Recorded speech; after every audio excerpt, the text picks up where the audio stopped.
Occasional lecture series by thoughtful scholars, journalists, and other world thinkers, leading world thinkers.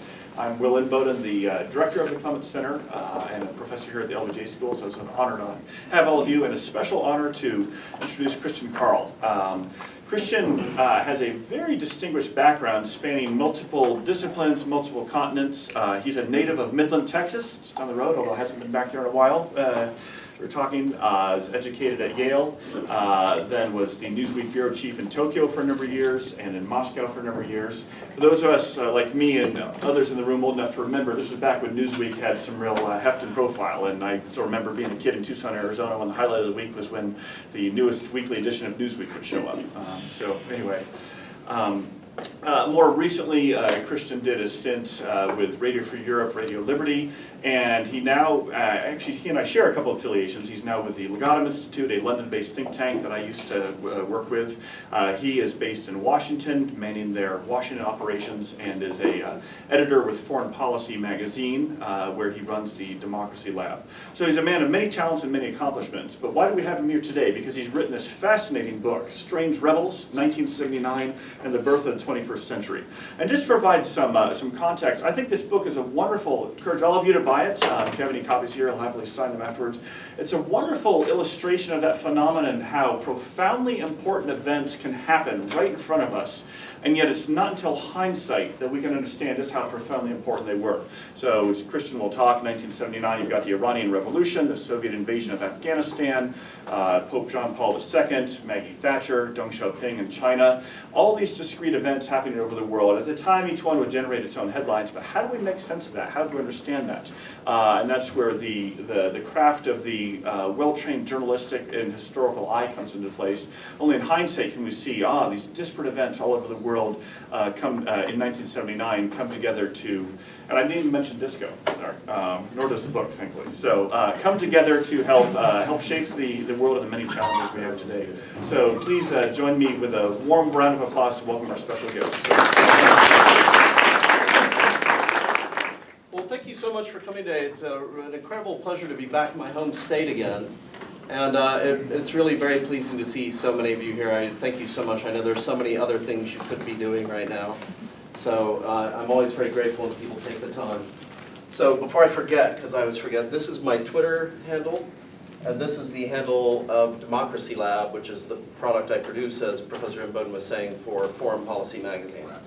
And it's all about democratic transitions around the world. So if that's a subject you're interested in, we would absolutely, totally like to hear from you. So I'm not going to talk very long because I always find the discussion is much more interesting than the lecture part of the talk.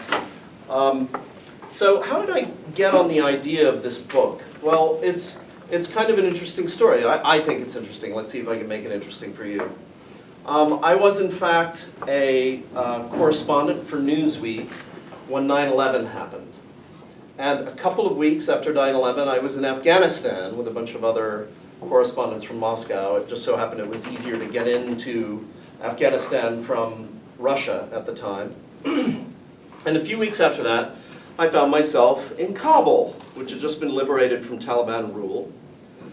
And Newsweek rented a house there, and it was a very interesting house. It was the kind of house that a lot of wealthy Afghans were building in the 1970s. It had shag carpeting and sort of tubular light fixtures, and there was this big stereo in the house, and it was all like my childhood.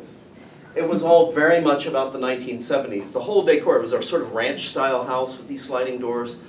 And if any of you had any, if any of you grew up in the 70s, you would have recognized it immediately. It was just kind of odd. I mean, I went all the way around the world to Afghanistan and found myself living in a house from my childhood. And as you drove around Kabul in early 2002, you found yourself driving around in big American cars from the 70s or in Volkswagen Beetles from the 1970s. And you were driving past these big, brutalist concrete buildings, ministry buildings, again, all from the 1970s. And while I was there, the best part was the US Marines came and reopened the old US Embassy building, which had been dormant for about 25 years.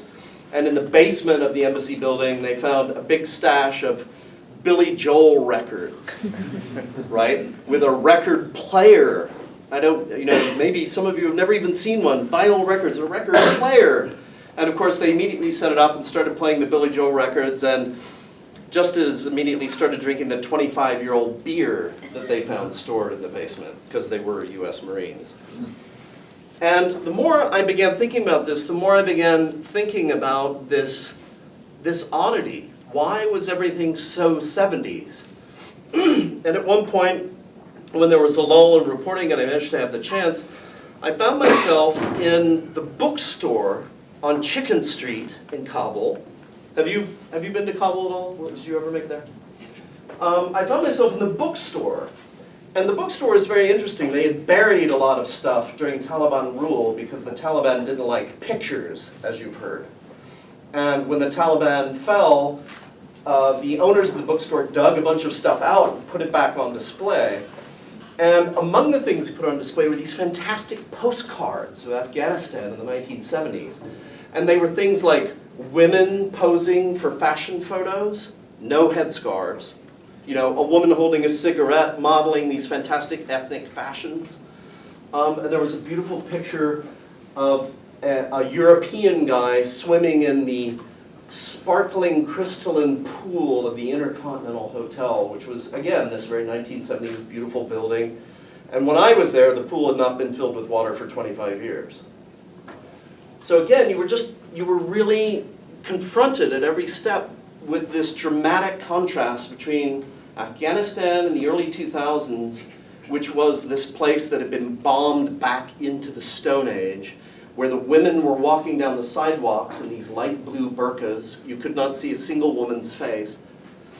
And the Afghanistan of the 1970s, which was this very interesting, very lively, vibrant, developing what we call today an emerging market, sort of, developing third world economy.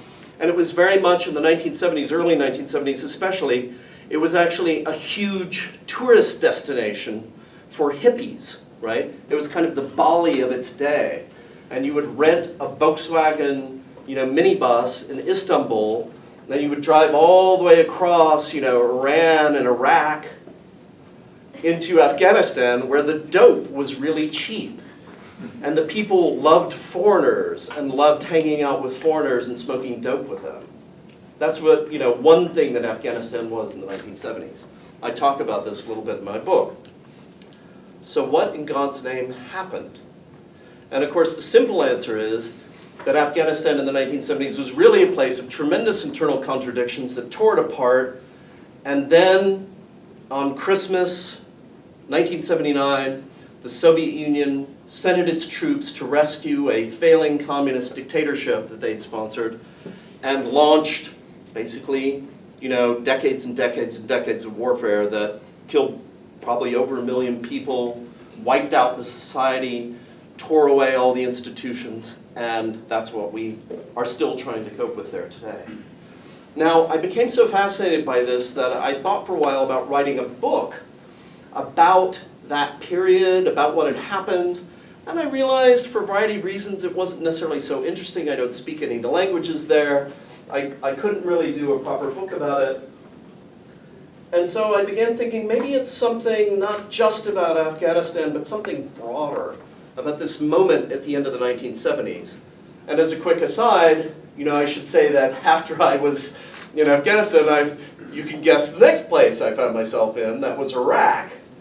And same thing, big American cars from the 1970s, nice 1970s ranch-style house with an 8-track tape player in it. I don't know if any of you have ever seen an 8-track tape player. It was kind of the predecessor to cassette tapes, completely vanished technology, very big in the 70s. And again, what happened? Well, in 1979, this guy Saddam Hussein became president of Iraq. Shortly after that, he invaded Iran. The story goes on. So I really I couldn't kind of avoid this. Something really dramatic, it seemed to me, had happened in world history at the end of the 1970s. Something else had started. And so I thought I would look at the period, at the moment, instead of just a particular country or particular personality. And the more I began to think about it, the more I realized that the end of the 1970s was a very dramatic turning point in world history. It was a moment of great transformation, rebellion even, and very, very interesting, complicated moment. And the more I began to look and focus at this particular moment, the more I began to have the feeling that this particular turning point had not gotten its due from historians and journalists. And I say that as somebody who personally experienced the events of 1989, when the wall fell and Central Europe was transformed, very, very directly, because I reported on those events. That was how I got my start as a journalist. I was there when the Berlin Wall fell. So I would never shortchange that moment in history, but we all know about that moment in history. You know, it's been exhaustively discussed and analyzed because it was tremendously dramatic and tremendously obvious. But the end of the 70s, I realized, was a lot less obvious, and for that reason, in many respects, much more interesting.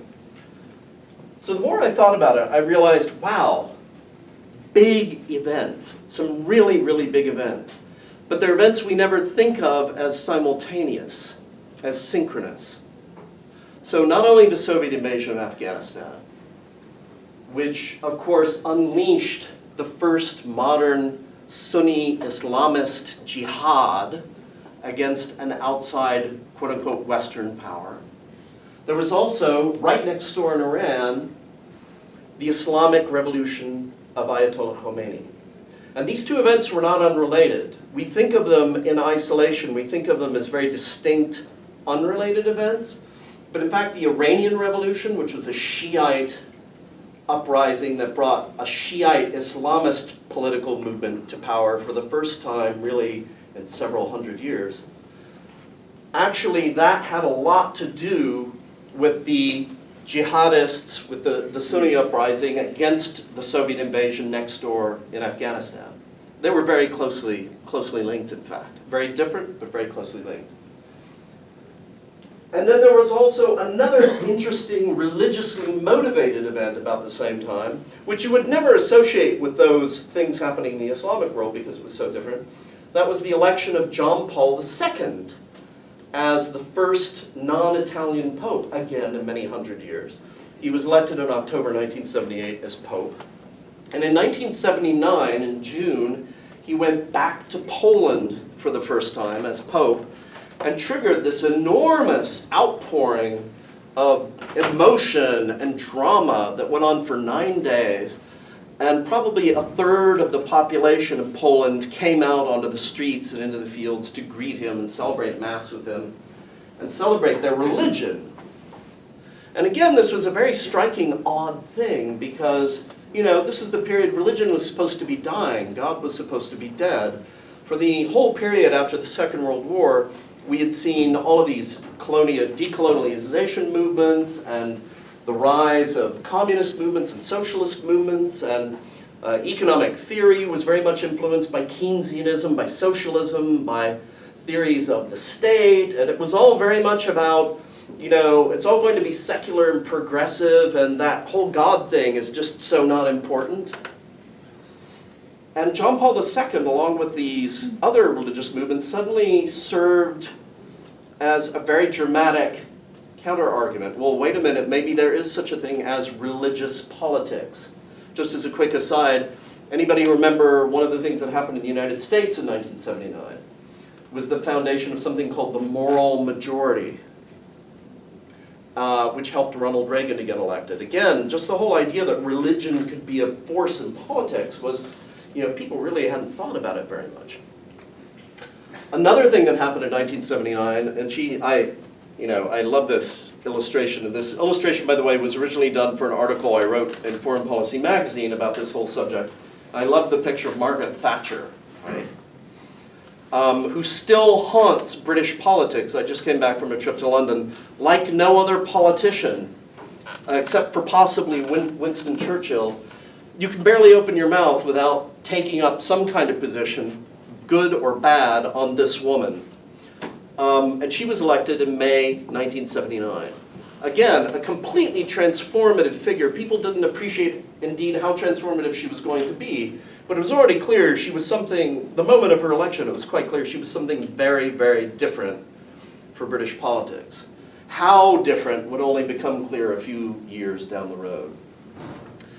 And then, last but certainly not least, was this other very, very profound, significant transformative event whose full import would only be clear a few years down the road. And that was this small thing, the start of economic reform in China. And again, an utterly transformative event, something that has transformed my life and your lives in every possible way. Our lives would be completely and utterly different without this thing that started in 1979, very modestly, very quietly. Nobody had any possible idea how huge and transformative it was going to become. But that was really the year it got off the ground. The Chinese, by the way, officially date the start of the reform program to the fall of 1978. But if you talk to the Chinese, and again, this was something I discovered in the course of my book, if you ask them what year was it for you, they will almost always say 1979, because that's when the programs that Deng Xiaoping, this gentleman up here in the corner, began to implement. That's when he really started to make it happen. And there were a few very, very dramatic things that he did that year to get it off the ground. And if you ask the Chinese, they'll say, yeah, that's the year my life started to change. And just as an aside, I interviewed a lot of people for this book, and I tried to interview people mostly about their personal experiences, because a lot of the literature is already available. We already know a lot of the stuff that happened, but it's a matter of getting the texture, how people felt and experienced these events. And one of the Chinese people I interviewed said, yeah, I'll never I'll never forget that year as long as I live. It was the first year I ever tasted orange juice. And it's kind of a great example, because it's hard to remember just how utterly impoverished people in China were before Deng Xiaoping started this program, because Mao Zedong, his not immediate but almost immediate predecessor, really was not very interested in economic development. He was interested in revolutionary transformation. So, these 5 stories are the stories that I decided to tell in my book. These are the stories I decided to focus on. It is a very select sample.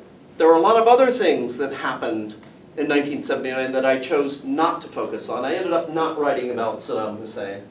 I ended up not writing about, the 1979 revolution in Nicaragua, which was a huge deal and dominated American thinking at the period because it was the Cold War, and suddenly there was another communist dictatorship in Central America. Everyone was. I didn't talk about the Camp David Accords, which Jimmy Carter and Anwar Sadat, Menachem Begin had just reached to pave the way towards Middle East peace. Because ultimately, that story is still going on. It was a very important benchmark in that story, but it didn't really ultimately, I would argue, fundamentally transform the Israeli-Palestinian conflict. There were a bunch of other things that happened. So why these 5 stories? Afghanistan, Iran, Poland, United Kingdom, and China. Why these 5 stories? Well, the more I thought about it, the more I realized that as different and disparate as these 5 stories seem to be, the more I realized they had something in common. And this is the part of my book that some people have very strongly rejected, some people have found really interesting and compelling, and I'll leave you to make up your minds. But this is the part of the book where I try to go a little bit beyond the history and impose my own interpretation on things. Well, I think I've established that these 5 stories were transformative, right? And in fact, of these 5 stories, 4 of them come with really dramatic and undeniably transformative personalities. John Paul II, Ayatollah Khomeini, Deng Xiaoping, Margaret Thatcher. The Afghan Mujahideen had a number of different leaders. Probably the most famous was Ahmed Shah Massoud, who was one of the most brilliant guerrilla warfare leaders of the 20th century. Now, and one thing you can agree on about all five of these figures is that they saw themselves as rebels in certain ways.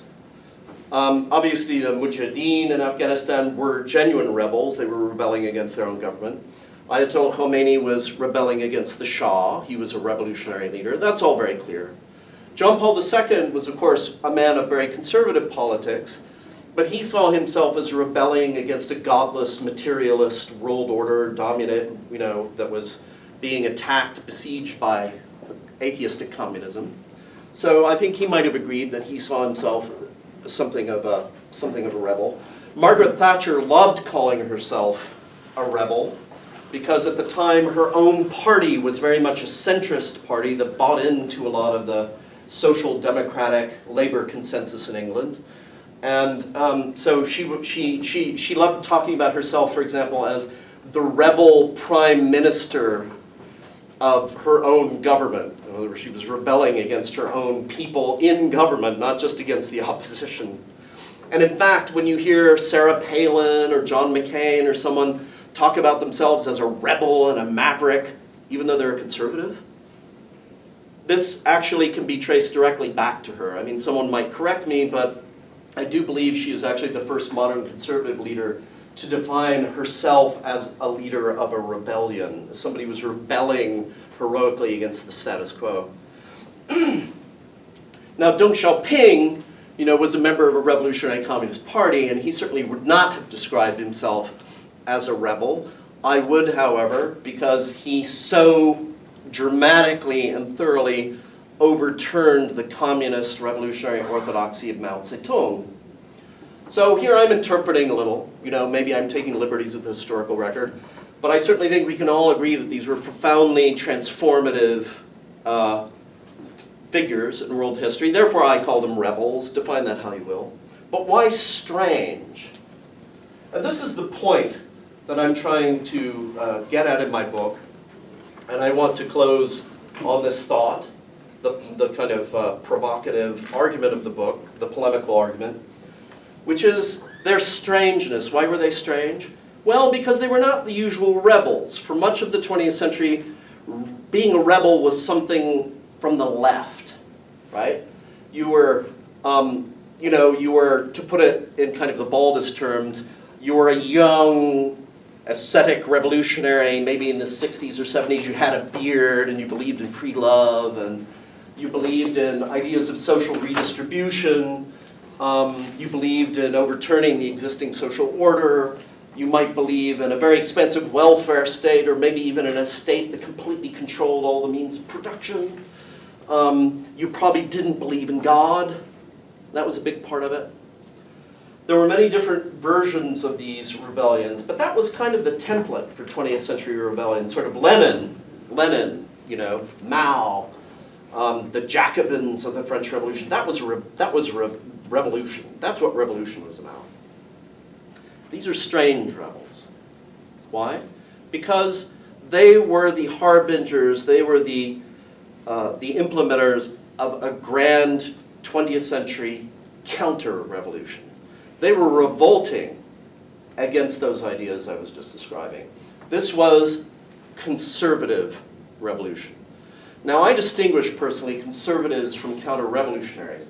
A conservative is somebody who wants to go back to the old thing, right? It's the French king after Napoleon and the French Revolution. He just wants to go back to the old order and reestablish his dynasty and go on as before, okay? A counter-revolutionary is somebody who's learned from the revolution. Ayatollah Khomeini, a lot of people don't realize, was also reacting in his revolution to the revolutionary left in Iran. The Communist Party in Iran, at a certain point, was one of the strongest communist parties outside of the Soviet Union. There's a huge tradition of leftist radical discourse in Iran. And Ayatollah Khomeini learned a lot from it. A lot of he and his, not he personally, but a lot of his fellow mullahs were in jail with communists under the Shah. And they would sit in their jail cells and debate. And his colleagues with their turbans, looking very medieval, actually knew a great deal about Karl Marx. They knew a great deal about revolutionary discourse. So when the revolution came and it was a matter of toppling the Shah, the Ayatollah and his colleagues talked about the evils of colonialism and the evils of imperialism and the evils of repressing the workers. They used a lot of that language, but they turned it around and they gave it their own twist. Same thing with the Mujahideen in Afghanistan. The revolutionary Islamists of Afghanistan were born out of fights at the University of Kabul, literally fights. I mean, they would battle each other with their Marxist classmates, right, all through the 1970s. And they defined their revolutionary Islamic struggle very much in those terms. And they designed their political parties very much like the communists designed their conspiratorial revolutionary political parties. Yes, Margaret Thatcher was a conservative, but she was one of the first conservatives to turn conservatism into an ideology. Until then, for much of the 20th century, British conservatism was just kind of who you were, you know. It was shaped by Eton and, you know, the great public schools and the upper classes and the traditions of the Conservative Party. She was the first one to take it and turn it into an ideology that could stand up to leftist ideologies on their own terms. She knew a lot about Marxism. She knew a lot about the ideology of the Labour Party. And, you know, she was a very revolutionary leader, but there were a lot of aspects of the British welfare state she never touched, which is something that people often forget about her. So she learned a lot from the revolution. She learned how to argue like a revolutionary, but she had somewhat different content. And now, when you look at England and when you look at large parts of the Western world, it's impossible to imagine life without her. John Paul II, again, was absolutely fascinated by the labor movement, which played a very important role in his patronage of Solidarity, right, the Polish trade union that ended up leading the resistance to communism. He thought that labor issues and the position of the working class were very, very important things and needed to be taken into great account in Catholic theology. And it's now forgotten by the people who, you know, the Reagan, Thatcher people who like him also very much. It tends to be forgotten that he was an enormous critic of capitalism and thought there were lots of things wrong with the capitalist system.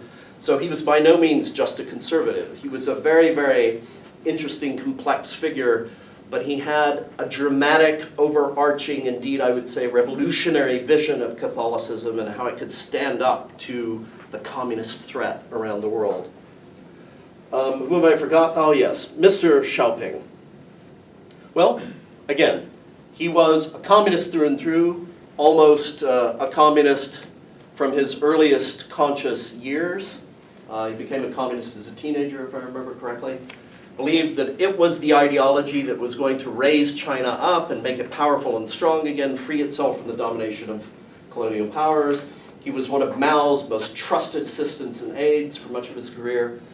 But at a certain point, he realized one very, very fundamental thing, which was that China could not be strong, certainly not under Mao Zedong, if it remained in a state of permanent revolution.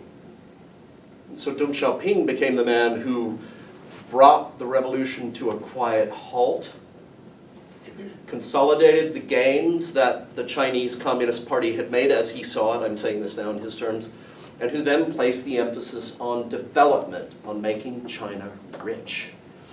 And you know, I'm sure you know his most famous phrase, which was an old Citronese proverb that he adapted for his own use. He said, "I do not care what color the cat is, whether it's black or white, as long as it catches mice." Now this is a profoundly unrevolutionary thought. This is not a Marxist communist thought.